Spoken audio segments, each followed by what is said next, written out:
très parlant. Là, vous inventez. Politisé, hein. L'affaire est instruite. On va voir les prochaines étapes.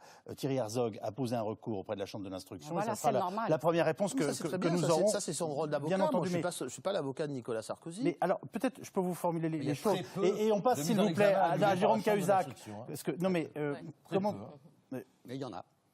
Est-ce que vous estimez, vous, Henri Guénaud, je dirais qu'en tant qu'élu de la République, vous avez une légitimité supérieure à celle d'un juge? Voilà. Non, pas du tout, mais elle est au moins égale à celle d'un juge. Voilà, le juge est un citoyen et moi aussi. Chaque. Mais non, mais moi je suis dans son dossier. Mais non, vous êtes poursuivi pour outrage à magistrat.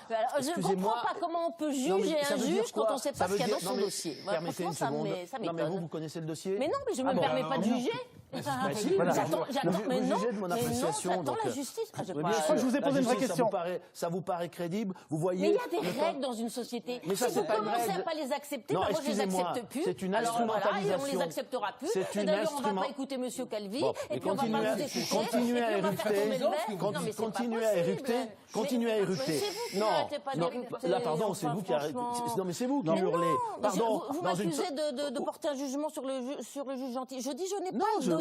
Je ne comprends pas comment vous pouvez juger un juge quand vous ne savez pas qu'est-ce qu'il a dans son dossier. Je suppose que ce monsieur n'est pas totalement fou pour aller s'amuser à mettre en examen un ancien président de la République. Bon, maintenant, c'est vrai que l'affaire peut paraître rocambolesque, pour ne pas dire abracadabrantrette, mais attendons les décisions et attendons que la justice... Beaucoup plus délicat pour l'Élysée. Pardon, il y a une décision.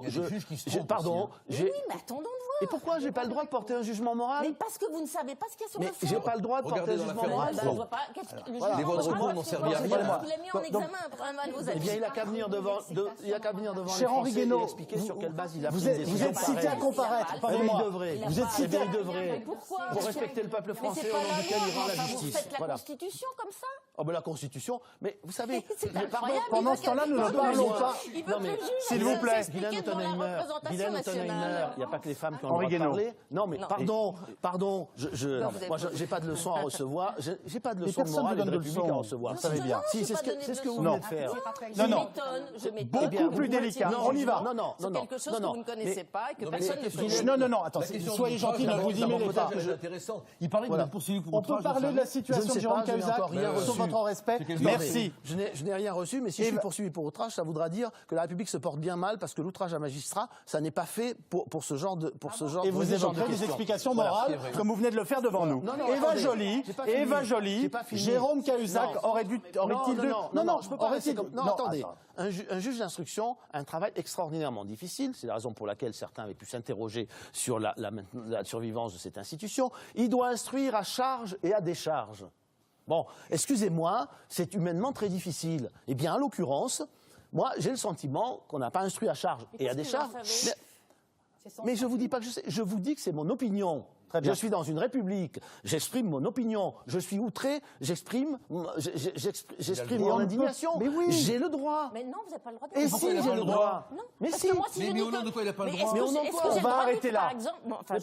Merci Guylaine. Excusez-moi. Non. Mais vous êtes totalitaire. Voilà. Mais quelqu'un qui réussit. Henri Guénaud, Attendez, encore une seconde. je ne peux pas limiter cette émission à un débat entre Guylaine Ottenheimer et vous.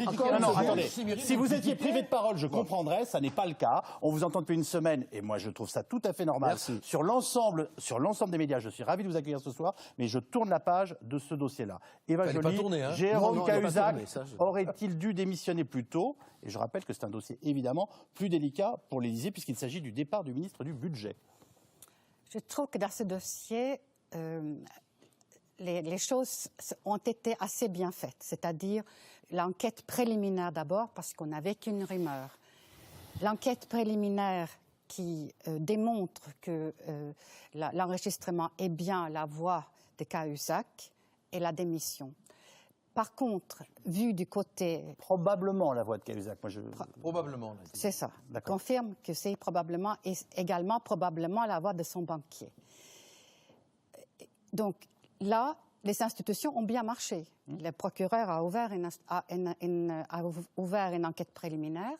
L'enquête préliminaire a permis de conforter la suspicion. Il a ouvert une instruction et Cahuzac a démissionné. Simplement, rétrospectivement, on se dit que Cahuzac, lui, connaissait la vérité. Et il aurait préservé le gouvernement et il aurait préservé la République et la démocratie en démissionnant plus vite. Mais là, vous considérez qu'il est coupable? Je considère que c'est un risque qu'il a fait prendre au gouvernement et il crée un doute. Et ensuite... Mais quand vous dites qu'il connaissait la vérité, ça veut dire que vous admettez l'idée qu'il soit coupable. C'est l'idée, ce qui me paraît impossible d'être dit, ni pour Nicolas Sarkozy mis en examen, ni pour un homme sur lequel on vient d'ouvrir une information. Non, mais simplement, la voix est bien la sienne. Hautement probablement. Oui, mais il n'est pas jugé encore. Mais la voix est hautement probablement la sienne. La voix qui dit « ça m'ennuie d'avoir un compte en Suisse », elle est hautement probablement la sienne. Et il a dit, Cahuzac a dit, en regardant les Français dans les yeux, le président dans les yeux, les députés dans les yeux, je n'ai pas de compte en Suisse. Donc cela pose problème pour la qualité de notre démocratie. Pour moi, et aussi parce qu'il y a un conflit d'intérêts. Cahuzac, dans sa vie antérieure, a été conseiller du ministre de la Santé, Claude Évin, et il a ensuite été consultant, où il a eu comme client les compagnies pharmaceutiques. Donc, il y a là un conflit d'intérêts. Et lorsque je dis qu'il est urgent d'engager vraiment une action contre la corruption en France, c'est de renforcer tous les règles concernant le conflit d'intérêts. Les conseillers des ministres ne doivent pas pouvoir devenir conseillers dans le privé, dans le même domaine après. C'est exactement ce que nous avons vu pour François Peyrolle. C'est des situations insupportables. Nous ne les voulons plus. Si nous voulons une démocratie exemplaire, nous devons ne pas connaître des situations de conflit d'intérêts comme cela. Je comprends que vous abordiez toutes les questions que vous venez de soulever et qui le seront dans les semaines et dans les mois à venir. Je vous fais juste remarquer que j'ai l'impression que vous allez, et il se trouve que vous étiez juge, un peu rapidement sur le dossier en tant que tel. Je dis qu'il plus prudent qu'il démissionne. Alors, Stéphane Le Foll... entre autres choses, Eva Joly avait appelé une opération main propre.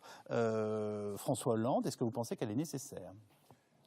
Moi, ce que je constate, c'est qu'aujourd'hui, je l'ai dit tout à l'heure, la justice et les juges peuvent mener les enquêtes comme ils l'entendent. Et je ne vois pas ce qu'on viendrait rajouter avec une opération main propre. En plus, ce genre de terme qui correspondait à une situation particulière à un moment de l'histoire de l'Italie, me semble-t-il, ça serait laissé supposer qu'on serait dans la même situation. C'est pas vrai. C'est pas vrai. Donc il ne faut pas prendre, sous prétexte qu'il y a des actualités, des positions politiques qui laisseraient sous-entendre que ça y est, tout est corrompu. Parce que là, c'est pas vrai. Et en même temps, en faisant ça, on laisse prise à ceux qui, à partir de là, peuvent dire, eh bien, évidemment, tout est corrompu. Et je redis, c'est pas vrai. En l'occurrence, pour ce qui est de Jérôme Cahuzac, il a démissionné. Il a démissionné sur une enquête préliminaire et une information. Il n'est pas mis en examen. Non. Il n'a pas encore eu à s'expliquer. Mais il a démissionné. Donc, il a fait un choix, il a fait son devoir. Il aurait dû démissionner plus tôt? Non, je ne dis pas qu'il aurait dû démissionner plus tôt. Il a démissionné. Et donc, il, maintenant, s'est engagé, et je connais Jérôme Cahuzac, pour se défendre. La justice, là encore, a fonctionné. Donc moi, je récuse cette idée du tous corrompu aujourd'hui, et surtout, je m'appuie sur la ligne qui a été fixée par le président de la République et qui s'applique, qui fait qu'on laisse les juges travailler. Et je crois que c'est comme ça qu'il faut fonctionner dans notre République et laisser fonctionner nos institutions. Je ne reviens pas sur le débat précédent, mais c'est exactement ce que je voulais dire. Si on veut que nos institutions soient respectées, il faut les respecter. Ça n'empêche jamais d'avoir ni une opinion, ni de défendre un certain nombre de ses amis. Votre voisine dont les amis gouvernent avec vous n'a pas l'air d'accord. Donc je redonne la parole rapidement, s'il vous plaît, Eva Joly. Parce que... Je pense qu'il est extrêmement important de réagir énergiquement et réellement se donner les moyens de lutter contre la corruption en France. Il y a quelques années, nous avions un pôle financier, par exemple, qui fonctionnait. Il s'est étiolé. Il n'est plus que l'ombre de lui-même parce qu'il n'y a pas eu d'ouverture d'instruction pendant une dizaine d'années.